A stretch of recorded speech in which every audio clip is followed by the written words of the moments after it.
Welcome back, everyone. Today, we are going to talk about Scrum Team.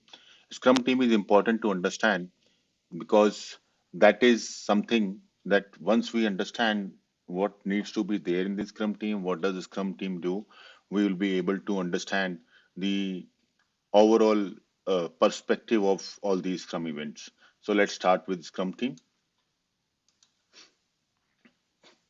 Scrum Team consists of three roles: product owner, Scrum Master, and developers.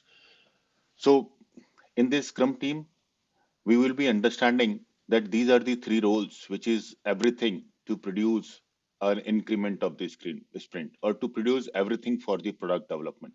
So if product development needs to be done, these three roles are must: product owner, scrum masters, and developers. They are focused, connected, and motivated by common mission. So there is something called sprint goal, and latest edition of the um, Scrum Guide 2020, they have introduced product goal as well, which was product vision earlier. So Scrum team needs to understand that what is the product goal and what is the sprint goal. Product goal is for the overall duration of the product, whereas sprint goal is something that is crafted by the Scrum team for the sprint, that what are they planning to achieve as part of the sprint. They are cross-functional, self-organized, and self-managing. Cross-functional, it is important to understand cross-functional, which means that the Scrum team have members with all the skills necessary to create the value for each sprint. So whether it comes to UI, API, or any work that needs to be done for the product development, those skills should be there in the team itself. They should not be dependent on anybody outside the team. So that's the meaning of cross-functional. They should be self-organized and self-managing. When we say self-organized and self-managing, that means they internally decide who does what, when, and how. So they are the decision maker. They understand. They are the cross-functional team. They have all the capabilities. They are self-organized. They make their decisions, and to create the value for the product or for the sprint. And they are self-managing. They manage by themselves. So they are sufficient by themselves. They do not need any other help from anybody outside to understand or to produce an increment or to basically develop the product.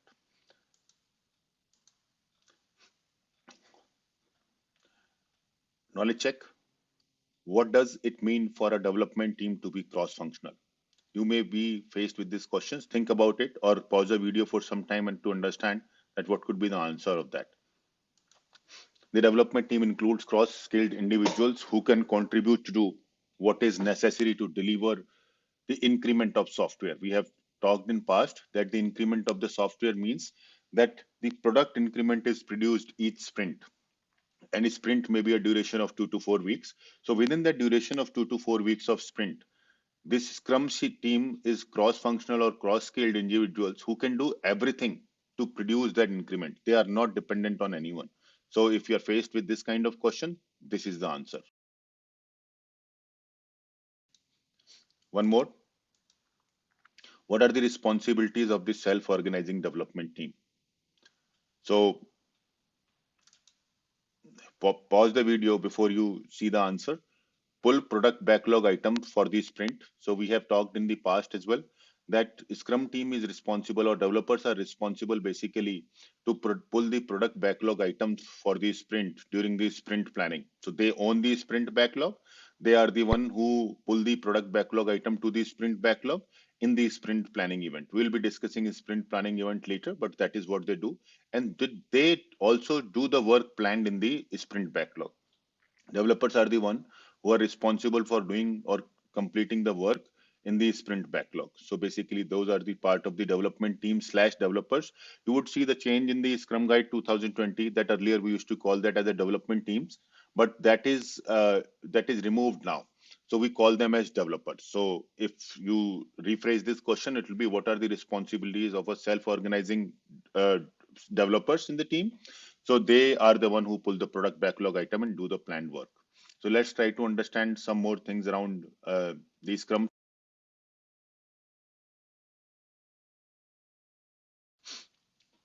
The ideal team size in the earlier recommendation of the Scrum guide, it was 3 to 9, but the latest recommendation says 10 or fewer. it is why understanding that no, why not less than 3 or why not more than 9, because it should be small enough to be nimble. Small teams communicate better and are more productive. If you increase the team size further beyond 10, then the communications become difficult and then their productivity will get reduced. And why this should not be, so basically that should, or if it is less than 3, then you you don't have those many associates in the team who can produce everything for the product. So we have talked about cross-functional team, right?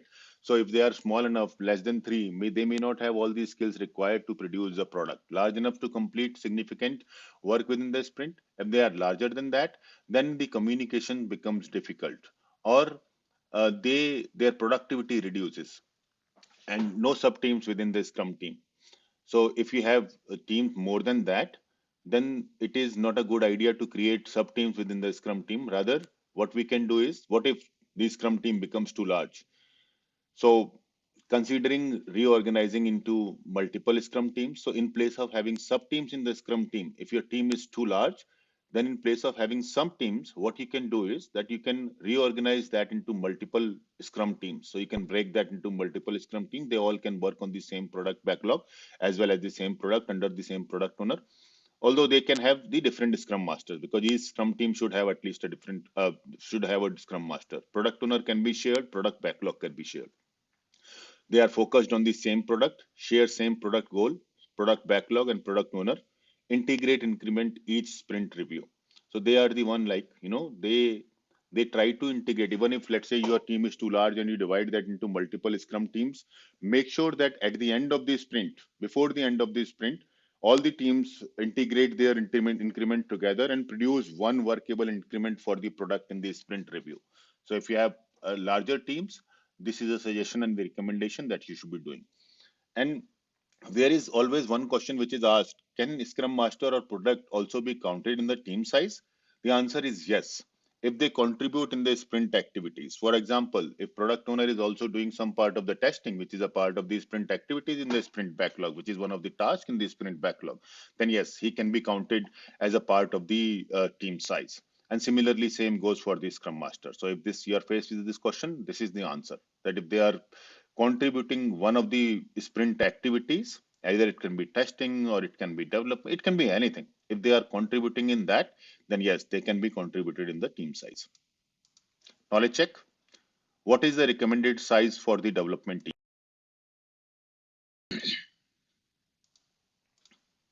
10 or fewer, 3 to 9, depending on what kind of exam you are taking. If it is based on the Scrum Guide 2017, 3 to 9, Scrum Guide 2010, 2020, then it's 10 or fewer. True or false? Every Scrum team must have a product owner and Scrum Master. Yes. There, as we have talked about it, a Scrum team consists of product owner, Scrum Master, and developers. So every Scrum team must have a product owner. True, outcomes are affected by their participation and availability. But if you are faced with this kind of question, that true, whether it's mandatory that the product owner cannot be a part of multiple Scrum teams, so that would be false, because product owner can be a part of multiple Scrum team. We have also talked about multiple teams working together. So teams work collectively towards delivering common increment when there are multiple teams working together. See the picture here. The product backlog item is divided into basically each of the team.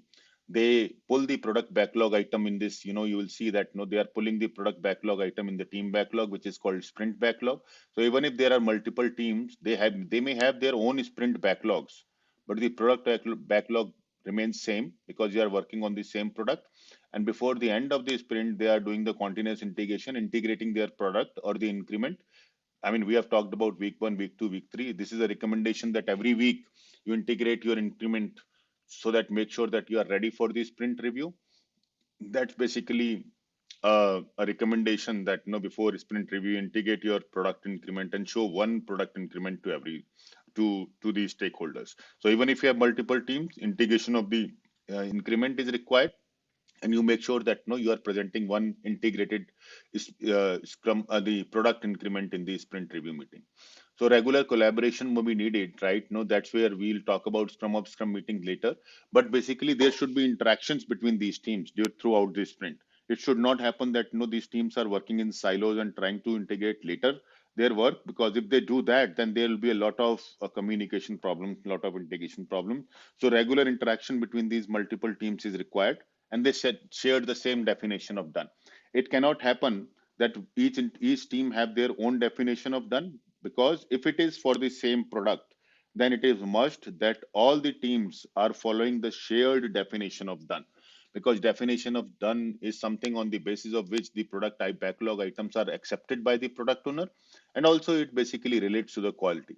So if the quality of the product should remain same throughout the product, so it is a must that they share the definition of done across all the teams. What are the Scrum team's responsibilities? What are they responsible for? They're responsible for all the product related activities, whether it's a stakeholder collaboration, development, verification or QA, maintenance, operations, experimentations, research and development, and anything else that might be required.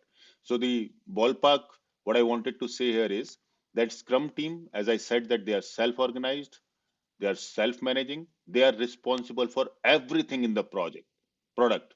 So we have talked about cross-functional skills. That's the reason we have talked about cross-functional skills, that anything as part of the product development, if it is required, Scrum team is responsible for that. So smaller teams communicate better and are more productive. That's the reason you'll have to make sure that the team size remains the recommended one. But it is important that we also understand side by side that the product development, any activity is there, Scrum team is responsible for that. Knowledge check. If user documentation or anything else is part of definition of done, and if you don't have that expertise or specialty like technical writer in your team to do the work required for the sprint, what do you do? Think of it, before answering this, think of it that what would we learn? That if you don't have the expertise for, let's say, technical writer, what would you do? But it's a part of definition of done. That means some of your work will get stuck, and it is being done as a part of product development. So even if you don't have the expertise, just pause the video before you answer the question. Even if you don't have the expertise, the answer is the dev team or the developers are still responsible to get this done. You won't wait for a specialist or let it remain undone. Because as we discussed earlier, right, everything as a part of product, we have just now discussed that whether it's anything that you're working on, so Scrum team is responsible for that. So even if you don't have a specialty, build that specialty within the team. You cannot be relying on somebody outside. So that's the meaning of the cross-functional team, what we have learned in the previous slides. So, or the part of the video. So yes, if anything needs to be done for the product development, whether it's documentation or anything, and you're relying on somebody outside, build those skills within the team because you're responsible for that.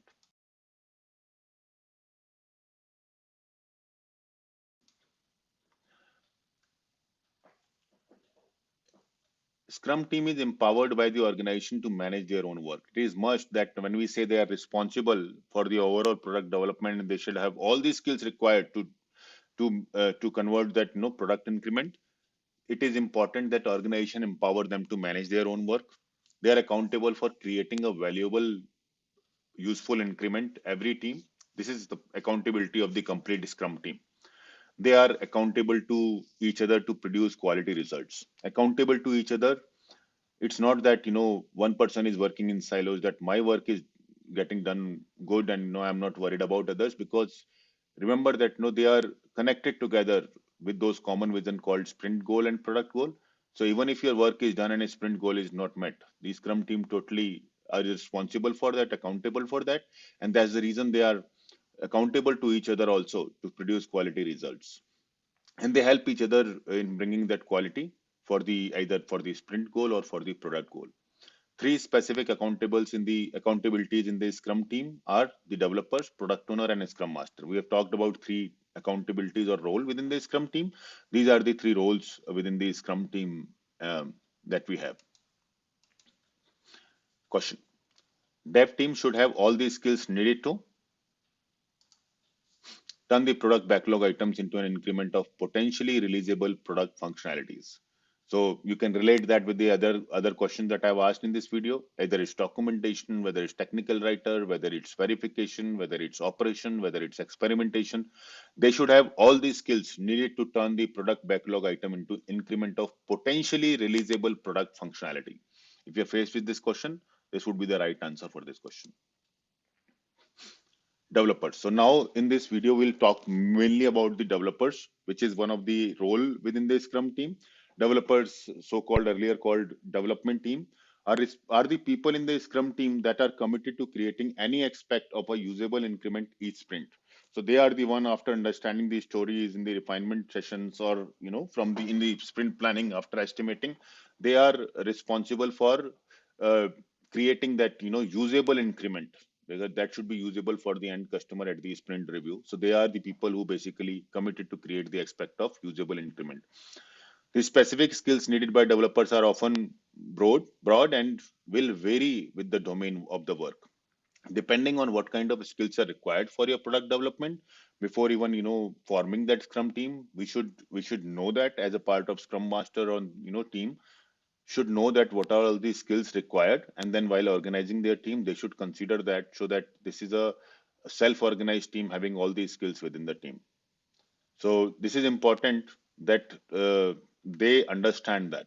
And of course there are multiple times there is asked a question that when we talk about a usable increment, is there a separate release department? For example, DevOps, we need to create the build. So developers have done their work, and this demarcation which was there in the waterfall model. I'm a developer, I've done that. Now QA should test it, or UI team has done that. API should team do this, or we have created we have done the development. Now DevOps should build it. So anything, whether it's DevOps or whether it's there is no separate release department. If you need DevOps, then that should be a part of your Scrum team, so that he is able to build the code that you need. So anything and everything that you needed for the product should be there in the Scrum team. Question: which of these may a development team deliver at the end of the? It's always one answer, that an increment of working software that is done.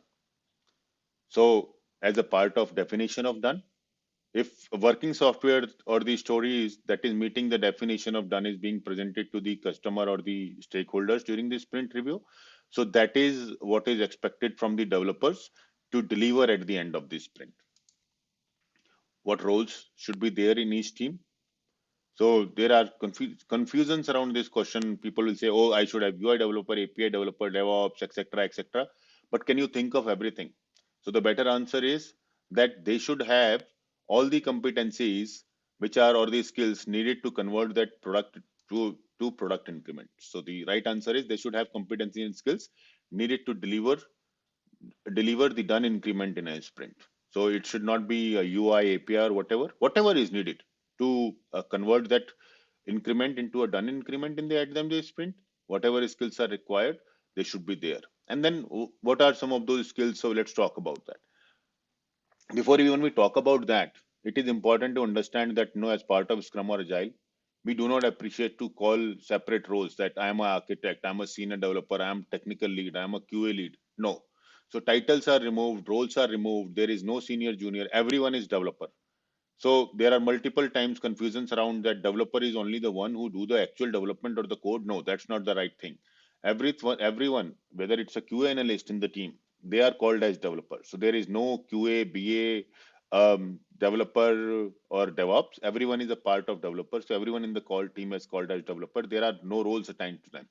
So everyone contributing the product increment, high performing cross-functional team is a part of the developer. So whether it's architect, UI designer, tech lead, UI developer. So these are not the all the roles. I have just enlisted some of the roles so that you can think that what is required to build that product. If you require architect, UI designer, technical lead, UI developer, API developer, quality analyst, DevOps, and there can be many, right? First of all those roles are gone. Everybody is called a developer there in the sprint. And then think of all the roles which is needed to convert that product increment, because when we talk about forming a Scrum team, we need to think that it should be a self-managed, self-organizing team having all the cross-functional skills. So you should not be dependent on anybody outside to convert your product increment. So like like in the waterfall, everyone in the team is, whether it's QA, front end, back end, everyone is called. So in this the waterfall, you may have those roles wherein you were addressing everyone as, senior roles, junior roles, titles, etc. But in Scrum we only talk about developers. Everybody is a developer, and when forming a new development team, it should be seen that they have right amount of expertise in the team to deliver working increment. It's not decided on the base of senior, junior, or SME, subject matter expert, or leads, etc. And Scrum Master ensures that they have right amount of expertise, and then team divides themselves.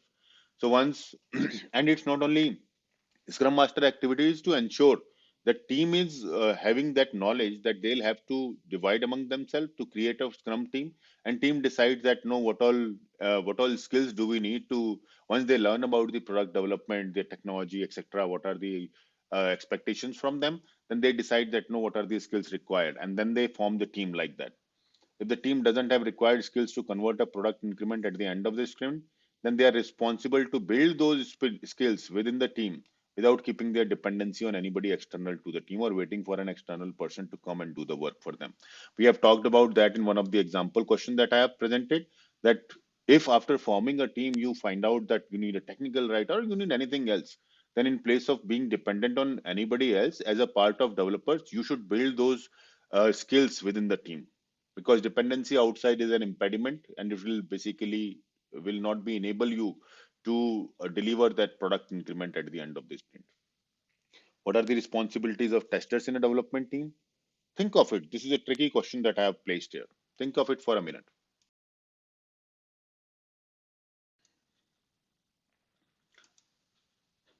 We walk the talk. I have just now told you that no, there are no specific roles in the Scrum. Everybody is developer. So the Scrum has no tester role. And of course, there are confusions that developers should be developing the code and QA should be testing the code.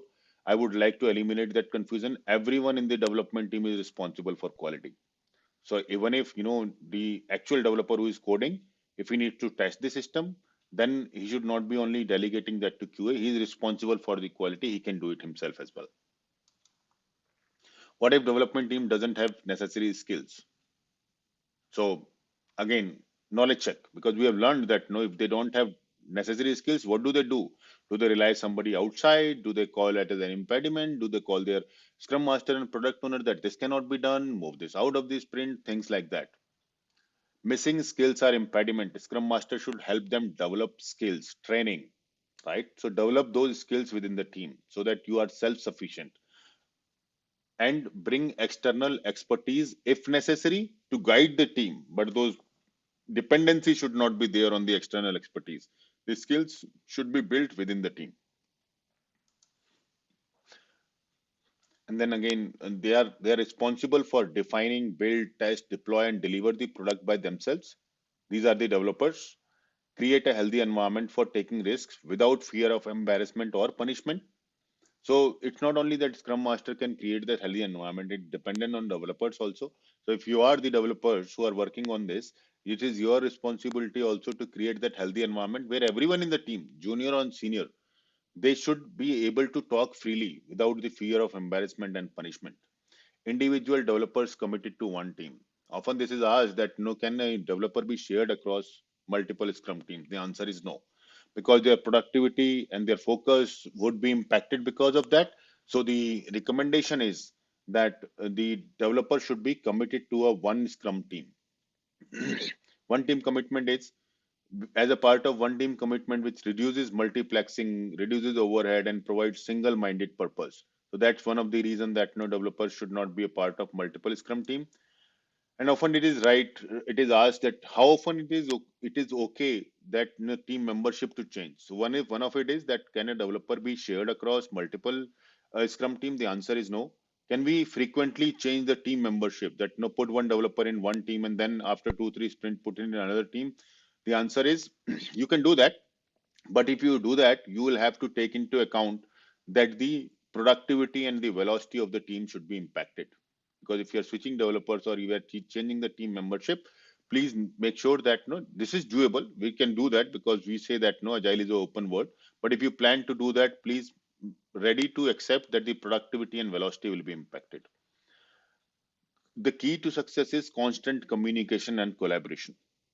And if you see that, no, all these Scrum events, which I'll be talking in my later videos, it is required that a constant communication, a open environment, healthy environment, and collaboration is needed.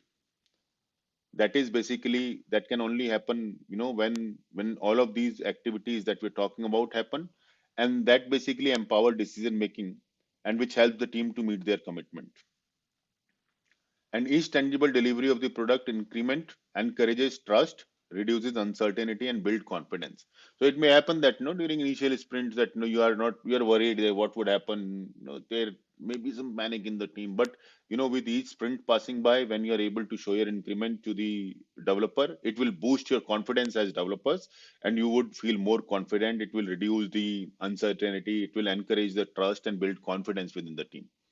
And I'll be talking about the team stages also, which you will also see that, over a period of time, team become more stable and, becomes more confident, which is covered in some later slides. But now it's a time to knowledge check.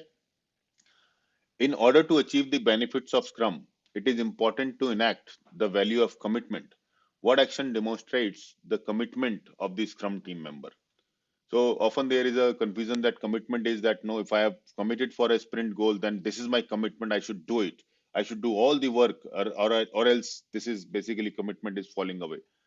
Those are not the valid answers for that. The commitment is that I'll help each other and I'll do my best.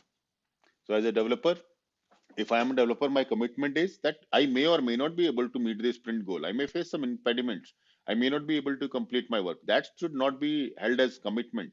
We try our best, we do our best, and we help each other. That's the commitment that, that comes as a part of the developers. So if you are ever confused, what is the commitment? Consult this question. How are big teams divided when formed for a new product?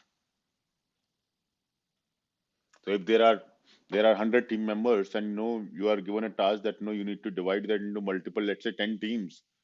What step would you take? How would you divide those teams into multiple teams? And developers, of course, decide along with the Scrum Master. So what needs to be done? The answer is cross-functional with right amount of expertise. The only thing needed is that you identify that particular Scrum team should have all these skills needed to convert that product increment for their team, and what are the skills required for that, and all these skills should be there in the Scrum team. So basically, that is the requirement, or that is the expectation when you are trying to divide a big team of, let's say, 100 people or more.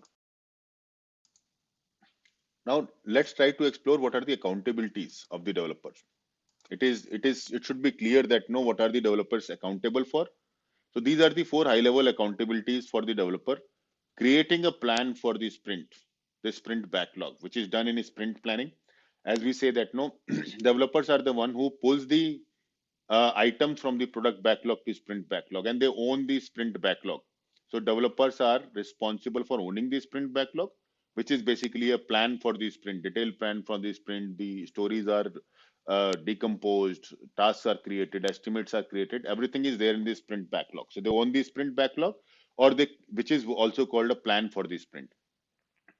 Instilling quality by adhering to a definition of done. We have talked about definition of done is an agreement between the developers. Developers are the one who create the definition of done and share it with or consult it with product owner, because that's a handshake between the product owner and developer, on the basis of which the quality will be attributed to the product as well as the accepted by the product owner. So it is important. Then they instill the quality by adhering to a definition of done, and then adapting their plan each day towards the sprint goal. During the DSU, the daily stand up or daily scrum, what do they discuss? They discuss how do they adapt their plan so that they do their best to meet the sprint goal. So every day, if there are blockers, what can be done so that sprint goal is not impacted? That's what they do every day. So they are accountable for that, holding each other accountable as professionals. So if we see that, somebody is slipping the accountability, we help each other as a team to make sure that everybody stands accountable for that sprint goal and the product goal. And often there is because as if you are the developers listening to this, then you are accountable for all these things. And you are not only accountable for this, if there is a conflict between one developer and the other developer, what would happen? Who will resolve that conflict?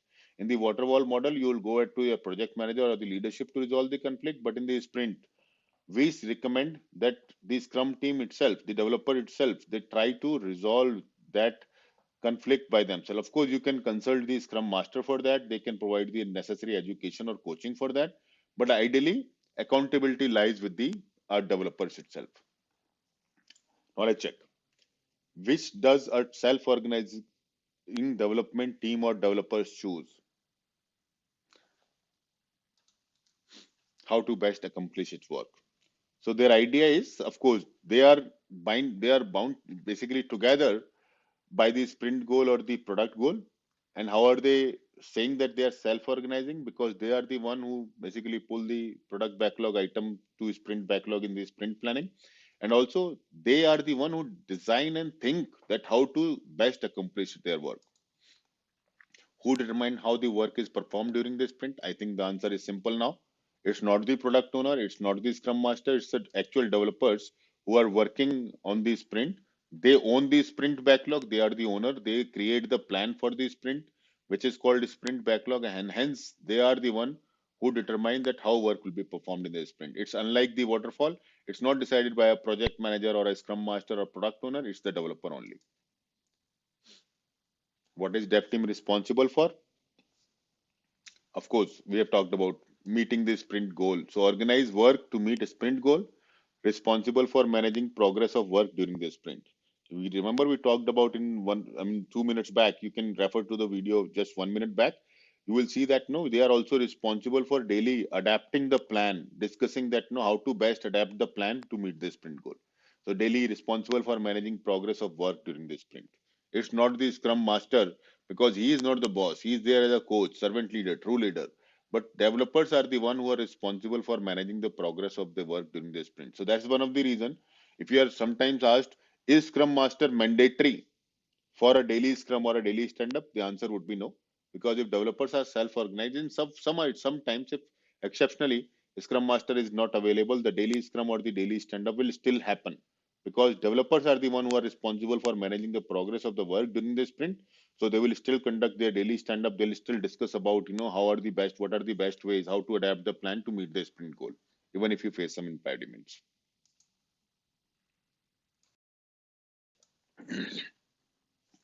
So responsibility of the developers.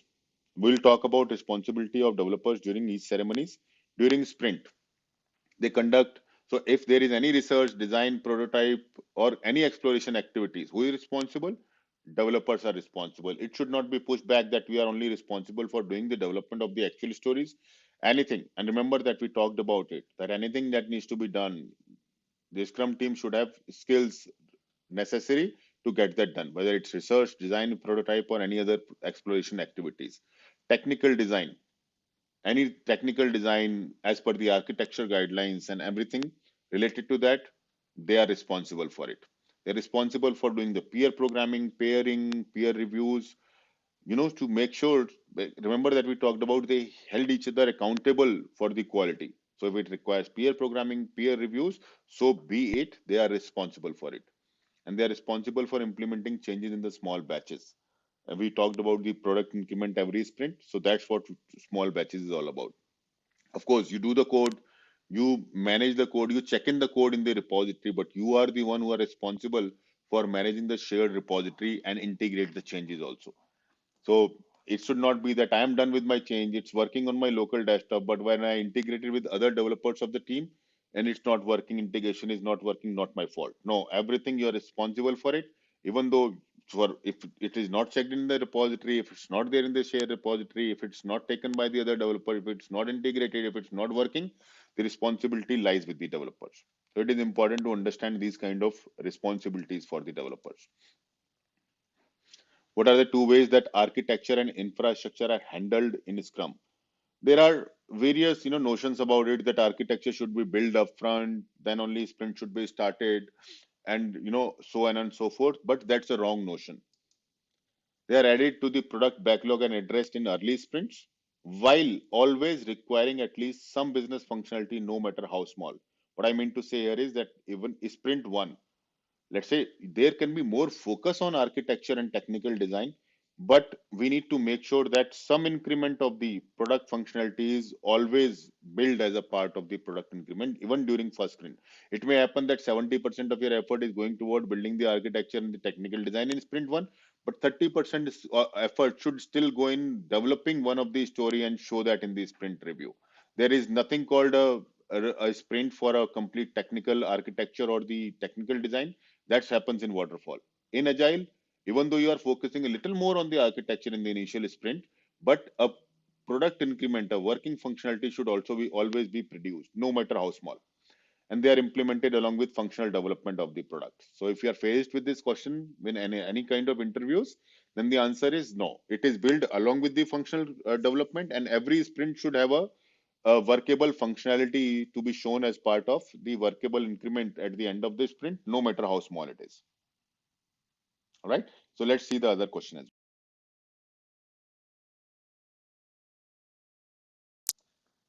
Which behavior demonstrate that the team is self-organizing? There are multiple. The development team creating their own sprint backlog reflecting all work that is part of definition of done. So definition of done is consulted in sprint planning, that what are the things then that is there in the definition of done. On the basis of that and the sprint goal, the development team developers are the one who pulls the product backlog items from the product backlog to sprint backlog. They are the owner of the sprint backlog, which demonstrate that they are self-organizing. What is the second point? Development team members collaboratively selecting their own work during the sprint. Selecting their own work, defining their own work, decomposing their own work. They are the one who do everything to manage their work during the sprint. So hence they are self-organizing. The development team has all these skills needed to create a releasable increment. They are not dependent on anybody outside the Scrum team. So developers or the development team or Scrum team should have all these skills necessary. That's why we say that these are some of the behaviors which demonstrate that the team is self-organizing. And it's important to inculcate these behaviors within the team. During sprint, what are the other things? So those questions like, I am developer, I am QA, I am BA, I am DevOps. No. If you are a part of developers, then you are responsible for creating the test scenarios, responsible for automation or CI/CD pipelines or test-driven development, behavior-driven development, acceptance test, functional test, deployment, everything that you can think of is required to build a quality product and to produce a quality increment at the end of the sprint. You are responsible for it. So let's not delegate on each other that I am QA, I am BA, I am developer, you do this, DevOps will only do this. As a part of developers, you are responsible for doing all the activities during the sprint. And it is also necessary when we talk about cross skills, right? Over the period of time, it is also necessary to train somebody else in your skills. So if somebody is hired as a part of DevOps, over a period of time, he trained somebody else also in the DevOps so that no, it's not only reliable, we are not relying only on one person. They should have cross skills. So if somebody DevOps person can learn QA can learn development can learn DevOps. So basically they have cross skills within the team. Who is responsible for tracking the remaining work of the sprint? The answer can be, sometimes we are confused that, oh, remaining work of the sprint, it's Scrum Master's responsibility. Or sometimes in the worst cases, the answer comes out as a product owner responsibility, which is wrong. We are self-organized team. So the answer is developers or the development team. Development team I have written as per the Scrum Guide, but Scrum Guide 2020 talks about as replace development team with the developers. To answer would be developers. That nobody else is managing you. No, you are not being micromanaged by anyone else. You are self-organizing, self-managed team. So you are responsible for tracking the remaining work of the sprint. Yes, Scrum Master can help you create, basically help you with the impediment, but responsibility lies with the developers. What are the three benefits of the self-organization? Increased creativity, increased self-accountability, increased commitment. Because when we say, okay, these are the problems, you go and take care of it, Mr. Project Manager, the accountability goes to project manager. That's the reasons agile, when we talk about self-organization and self-managed team, it brings in creativity, self-accountability, and the commitment. That's the benefit of the self-organized team. So we keep on talking about self-organized team until unless we understand these are the benefits which they get as part of the self-organized team. It is what it is. During sprint planning, developers are responsible to understand product backlog priorities, develop and commit to the sprint goal. That is where the sprint goal is crafted. If you are ever faced a situation question about sprint goal when it is crafted, in sprint planning in conjunction with the product owner, when after understanding the business priority, the sprint goal is crafted here.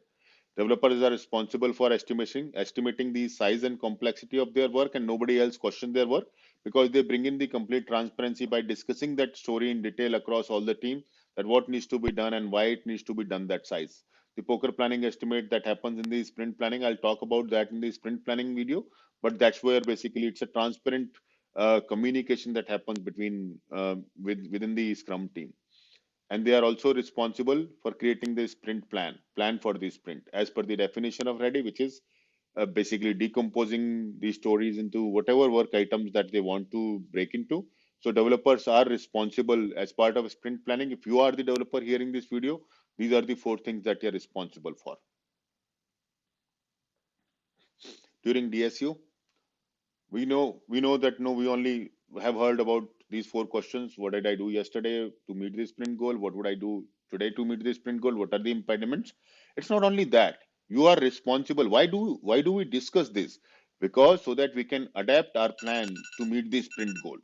So it is responsibility of the developers to adapt their sprint plan to meet the sprint goal, discuss daily progress, and adapt again their plan to see that how do we plan to meet the sprint goal, resolve impediment, discuss impediment. If we can resolve within the Scrum team, fair enough, or else you can take help of the Scrum Master to reach out to the external team members if there is dependency on the external teams. You inspect and adapt. You review your burn down chart to predict the remaining work and adjust accordingly. So burn down chart is not only responsibility of the Scrum Master, but you review the burn down chart because that provide, and I'll be talking the details about the burn down chart in some of the later videos. But you review that burn down chart to see that what is this burn down chart showing, whether you'll be able to meet the sprint goal or not. How many, how much capacity would be met. So all this stuff is basically discussed as part of the burn down chart. I'll be discussing that in the later videos and provide the link of the burn down chart in this video as well. And if sometimes it happens that you are stuck at a point, whether because of the technical things or infrastructure issues, that you are not able to proceed, so what do you do about that? As the developers, there is no Scrum Master in between. You will be directly working with product owner to negotiate the sprint work if something is not achievable. And it's doable. It can be done. We have done the commitment, but in the middle of the sprint, exceptionally, if we see that something is not doable, something is not achievable, as developers, feel free to go ahead and talk to your product owner. That's what Scrum recommend. That go ahead and talk to your product owner to negotiate that work. As a development team starts work during the sprint, it realizes it has selected too much work to finish in the sprint. What should I do? What should it do? Think about it.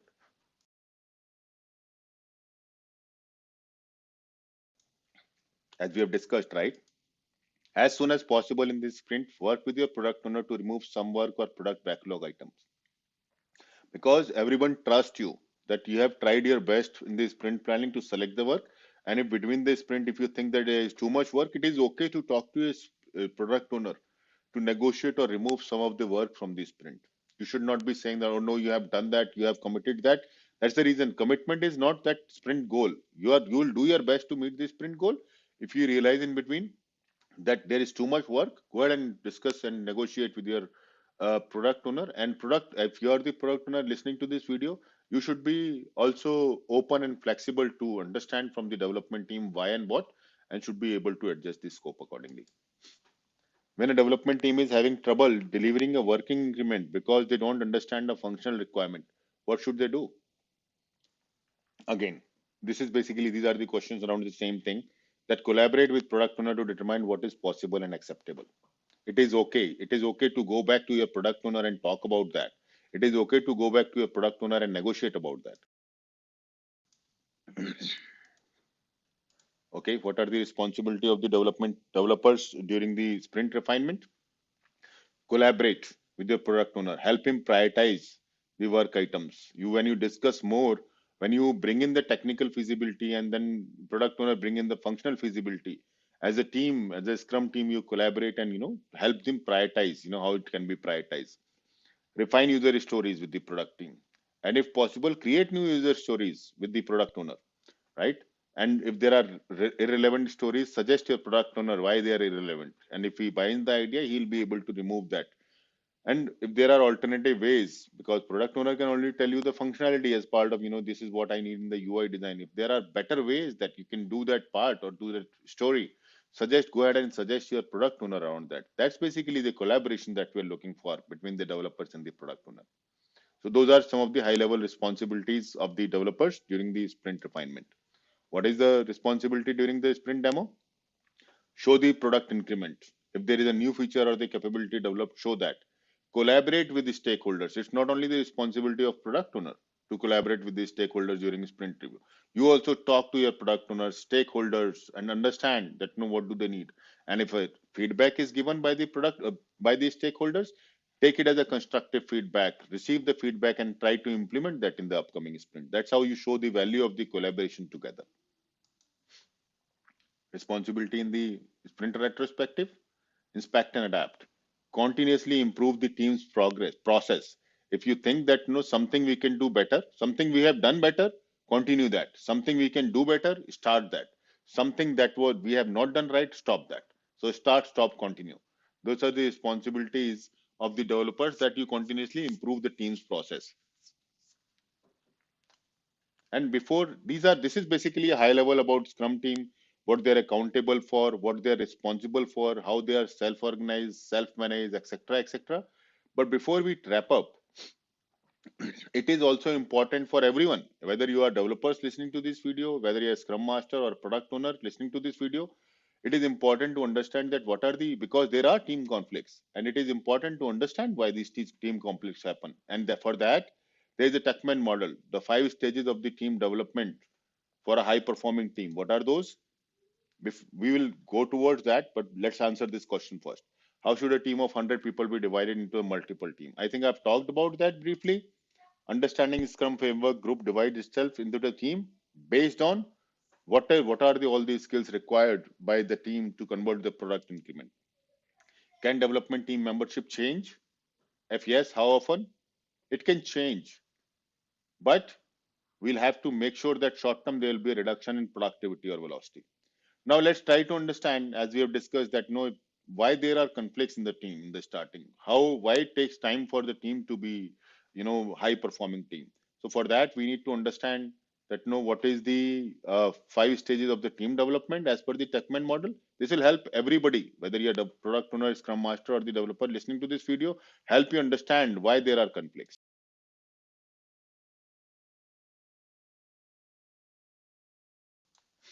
So what are the 5 stages of the team development? Let's try to understand that. Forming, storming, norming, performing, and adjourning. Look at this graph. This graph talks about, and I'll be talking about it. Forming is where the team is introduced to each other. You are new, you are just, different members brought together and put in a room and, form a team together. It is where you are introduced to each other. You are trying to understand, what each other is doing. Storming is you have understood there are conflicts about either clear roles and responsibility or project scope, or conflict because of personalities. So if you see that, the graph, effectiveness of the team and performance of the performance of the team, even though increases, but the effectiveness of the team goes down from forming to storming, because that's where most of the conflicts happen. And in the norming stage, because now you have understood the personalities, roles and responsibilities are getting clear, you recognize and resolve the disagreement. You try to dissolve the conflicts. You try to resolve the conflicts, and you try to appreciate each other. And then comes the stage of performing, wherein this is where the high performing team is. So after crossing the stage of forming, storming, norming, and performing, that is where a high performing team is built. And I have not shown that the adjourning part of it, because it's not so important, but it is a part of when you separate. When a product is done, product development is done, and when you're separated from each other, that's basically adjourning. But each of the team, newly built team, will go to these 4 stages before they become a high performing team. So if you are facing some conflicts, if you don't know what is going on, if you don't know what is happening as part of the team, so in order to make a high performing team, the team will go through forming, storming, and norming. And if this is happening in your team, So please consider that it's normal. Forming. What is forming? When team focus on defining, a team is defined with a clear structure, goals and direction and goals. But it may happen, team members start, understanding each other. This is the first time you're meeting each other, or during the initial stage of 1 month, 2 months, whatever time it takes to form the team. Members are both anxious and excited as well. So this is a part of the forming wherein you are getting to know each other, structure, roles, goals, directions, start trusting each other. Storming. That is where, during this stage, the members find out how team will respond to differences. How do you handle, there are conflicts that are happening, frustrations, argument, disagreements happening there. That is where, some of the members try to learn or develop the conflict management skills. And that is where maybe after the storming phase, that goals are redefined. But this is one of the stage wherein most of the teams are stuck here. We need a clear understanding of these stages, that anybody who knows the Stuckman model of 5 stages of the team development, most of the team, I would say 70 to 80% of the teams are stuck at this, and they are not able to cross this stage. But a person, a leader, or a developer, or a product owner, a scrum master who knows that this is just the second stage, will pass through that, and he responded accordingly. He lead the team or coach the team in that direction, so that he can take it to the norming stage. Those, then you will become those 30% of the teams who pass this stage. Most of the teams struggle in the stage of having conflicts, argument, frustrations, disagreement. It happens everywhere, whether you are a team within yourself, whether you are a team with the customers, it happens. But when you pass that stage is norming. When you start to travel together, right? During this stage, members focus their energy towards team goals and increasing productivity. They help each other. They try to understand, what are the personality difference, what are the clear goals, what are the clear roles in the team. Resolve problems and creating harmony. Team learns to share ideas and ask for help, and meaningful communication and flexibility is happening. That is where now you are start driving as a team together. So that is the stage of norming, because after this is the performing stage therein, wherein you will become a high performing team. So passing this stage will become a performing, comes the performing stage. That is where we have a high performing team. Team makes significant process towards this goal. Commitment, competence, and confidence is high. Members have a can do attitude and appreciation for each other. So that is the stage that we are looking up to. But to reach to that stage, please understand that you'll have to cross all those stages of frustration, forming, norming. Once we understand that, then we know that this stage is going to come. And of course, last stage is adjourning, wherein if the product is getting over, team member departs their own way, they go ahead and join some other products, basically. And this is a form of closure. We appreciate each other and say our goodbyes to each other. Question: if there are conflicts by a team member, which is an impediment, and he is not improving, what happens next? Who makes the decision? Scrum master, product owner? There are questions around that, but that's no. Development team or developers are responsible for removing impediments, like removing conflicting team member from the team, maybe with the help of the scrum master. If nothing is working, if you have tried your best, if nothing is working, there are still conflicts and no improvements are being seen, take help from your guidance from your scrum master, but developers are removing the impediment from the team. Then what is the development team responsible for? What is the development team responsible for? Resolving internal team conflicts, organizing the work required to meet the sprint goal. So you do not rely on anyone else. You do not rely on anyone else to do this. So that's the reason you basically resolve your team conflicts by yourself. Let's understand, now we have seen the 5 stages of the team development. It is also once, what are the ingredients for the high performing team? So how do you build high performing team? If you are any, I mean, it applies to developers as well, because you can be the ingredient in the team who can take these steps. So these are the ingredients, right? Shared vision, common goal, constant collaboration and communication, healthy work environment, transparency, reduced overhead and dependencies.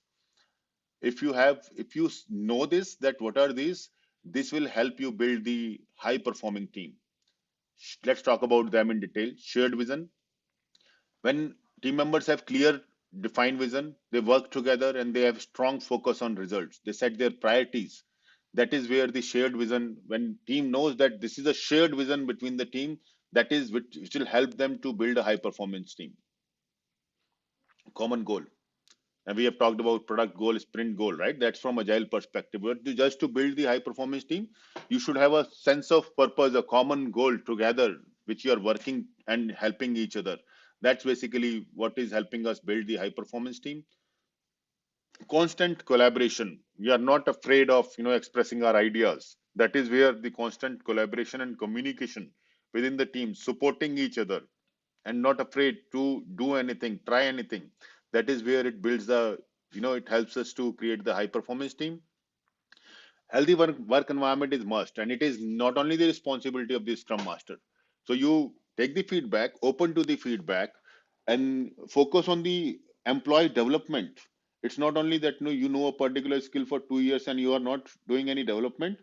Do some learning part of it, do some development and nurture the feedback, appreciate each other. And then it should not be whether it's a high performer within the team. No individual team members are more important than the team. When you create that culture or that environment in the team, that helps you build the high performance team. Transparency must. Transparency must, whether it's coming from senior to junior, junior to senior, or whatever role in the team. Keep 100% transparency within the team. That builds the trust, and that trust help the members to take this risk and share the ideas. So they are open. We have talked about agile values and three pillars of the agile in some of the earlier videos. That is how you build. So why transparency is key? That helps basically with all these activities. Lean agile mindset helps you to reduce overhead. So try to look for opportunity to find out what is eliminate waste. That's the basically part of the lean, right? High performing teams are cross functional. They are cross functional. They are building the competencies within the team. It should not happen. You are DevOps, you do that. I'm developer, I do that. No. Try to cross skill. The cross functional skills, mix of skills and expertise is required, and you minimize dependencies, eliminate waste, eliminate overheads. That's basically a lean agile mindset, which will help you create a high performing team. So if you're looking for ways of creating the high performing team, these some of these ideas will help you create the high performing team. What are the benefits when the associates are engaged? It is associates and customers. These are the two things that you focus on. Focusing on associate because they are the asset for the organization, and it is the responsibility of any leader within the team to keep them highly engaged. When you keep them highly engaged, what are the benefits? The research shows that when employees are engaged, their performance is increasing by 40%, their customer satisfaction is increasing by 18%, and the financials of the company, I mean 4.5 we are saying, but financials of the company is increasing, and it also decreased the employee turnover by 14%. So that is one of the benefit. If leaders are listening to these videos, that is one of the benefit of keeping your employees engaged. And that's basically a worldwide stats. I have not made up these stats. I have just found that in the Google, that what are the worldwide stats of keeping your employees engaged. These are the some of the things that that can be done. So engaged employees are innovative. They have more sense of ownership. So talk about engaging, right? Engaging is an effort that a leader will have to take. But when you are engaged, when employees feel engaged, they are more innovative. They perform better. They are productive. They are committed. They think of organizations first. They try to keep the organizations at the top. What else? They go to an extra mile to achieve whether it's sprint goal, product goal, organizations objectives. They are committed to each other, committed to the success as a team, and they try to finish their work faster. They don't linger on because they have that excitement to work more. Provide better customer service, and if your customer is happy, then you are having a better customer satisfaction. Your employees are the one you are taking care of your customers and their needs, and then they are genuinely concerned about the organizations. And of course, research says that engaged employees take less days off, not the planned part of it, the unplanned part of it. They basically, when they are engaged, they are eager, they are excited to wake up every morning to do the job. So that's the kind of excitement that brings in when the employees are engaged. They bring that positivity in the team, they bring that positive spirits in the team, friendly and attentive to each other. So all that negativity is gone. And then retention, I've talked about retention. The retention rates are higher. and then they save the why. Retention is important to understand. When the employees are engaged, they are higher retention rates, and then we are not spending a lot of time again getting a new employee, training him for all that. So it saves all the hassle and convenience of replacing and training a new employee. Last but not the least, sometimes these questions are asked that what should we consider while hiring? Skills are one thing, which is fine, but what else should we consider? I would say right attitude. That is must have. If you're looking for hiring, first look for a person, what is his attitude towards work, towards each other, towards team, whether he has a startup mindset, whether he has those collaborative skills, and never give up attitude. Or I would also say that he should be passionate. He should be, whether he's a team player or not, whether he have that attitude, startup kind of attitude, that I'll not give up, I'll work for this, I'm passionate, I'm enthusiastic. He's ready to accept challenge. He is not ready, he's not fear, he do not have any fear of failure. He's focused, he's ready to share, learn and share. He is not building the dependency on him. He is ready to learn and share. He's open to that kind of environment. Is he open for the feedback for improvement, or is he resisting or giving a pushback to that? Is he trustable? Will he cooperate with everyone? Will he be productive? And if situations are chaotic, will he be calm and patient? Will he be having troubleshooting skills? Would he be having problem solving skills? Is he a long term potential? Is he responsive to the questions being asked by either by the customer or leadership? Outside skills, these are some of the soft skills that you should be considering while hiring an employee. So that's all about the Scrum team and developers. What is needed to build high performance team. How can we keep associates engaged? What are the benefits of the engagement? And what do you consider while hiring soft skills while hiring a candidate? That's it about today's session. Thank you, everyone. Hope you enjoyed this.